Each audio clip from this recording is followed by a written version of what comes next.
But this isn't stopping, I don't think, ICE's resolve. Border Czar Tom Zoman has no problem potentially arresting people who get in the way. That's what it comes to. If they're shouting and helping these people get away with bullhorns, how is that legal?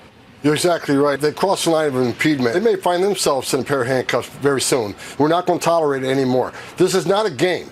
When we show up these sites, this is a dangerous job for the men and women of ICE and Border Patrol and all the DOJ agencies. To have that type of interference puts our officers at great risk. Not only the officers, it puts the aliens at great risk because anything can happen when we take our eyes off the goal here.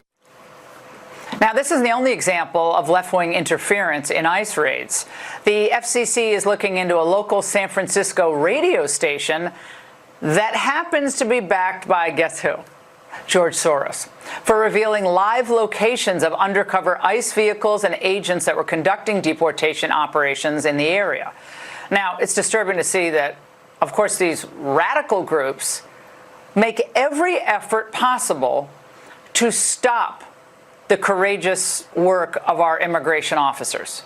That is actually keeping communities safe. But it's also very encouraging that this administration will not put up with it. Chicago residents are desperate for help in removing illegals from their communities, but their leaders, like J.B. Pritzker and Mayor Brandon Johnson, decided they know what's best. When we're talking about undocumented people, we need to give them an opportunity to stay in this country legally. We welcome all individuals and families who want to work, live, and thrive here in our beloved city. What's clear from this administration is that they do not have the full pulse or the breadth of what people in America are calling for. Perhaps Mayor Johnson should listen to his own constituents, or at least Chicago aldermen.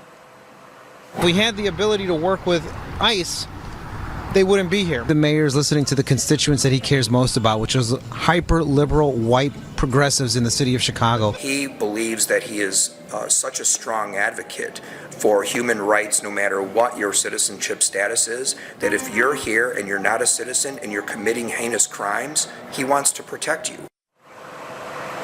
Thankfully, Chicagoans have an ally in the White House. The DOJ is suing the city and the state over sanctuary laws and interference with ICE.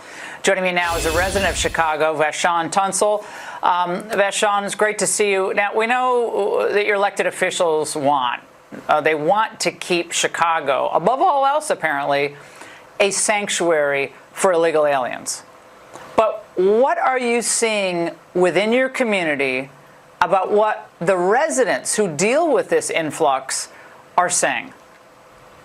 They absolutely cannot stand the illegal immigrants. I mean, they're bringing drugs, they're bringing crime and all sorts of heinous acts, and people are just sick of it. And they love people like Tom Homan because they're cleaning up the city. And let me just remind the people that Brandon Johnson has sworn an oath to the people of Chicago that he must protect us. J.B. Pritzker has sworn an oath to the people of Illinois that he will protect us, and they fail to do that because they're continuously telling us that they will protect the illegal immigrants here, knowing that they're bringing all of the drugs and crime here in our city, and it's just absolutely ridiculous. We know that they're doing this because Tom Homan was just here, and he just took away someone that was here since 2009. And if I'm not mistaken, that's during the Obama administration. And he basically had a rap sheet of doing horrendous acts to children. And my question is, why is this guy leaving now in 2025? Well, Vashon, it seems to me that it's time for President Trump to make a trip to Chicago. I really want him to be seen in these blue cities and to deliver a message personally to the people there, that I'm here for you. We love America's cities. We want to help rebuild them. Frankly, focusing on America first, that's what he's all about. And I think he'd be welcomed if he actually did that. I think the left would, kick up a fuss, but I think he would find so many allies in the South Side and Englewood. I think he'd find a lot of support. Well, the people of Chicago, we love Trump. I mean, you know, the numbers spoke for themselves during the election. And I just want to say that we actually wanted Trump to come here. We actually loved him here when he was here at the NABJ. So, you know, I don't want these blue libs here to act like Trump isn't welcome here. Like, we love Trump here. We would love Trump to come here in Chicago, Illinois. And I just want to say that I'm also excited about Pam Bondi being, you know, confirmed as Attorney General, because the man that had the orange jumpsuit at City Hall, it's looking like he's doing a little foreshadowing, because it's looking like Brennan Johnson is going to be behind bars pretty soon. Well, and she ordered that pause of federal funds to sanctuary cities.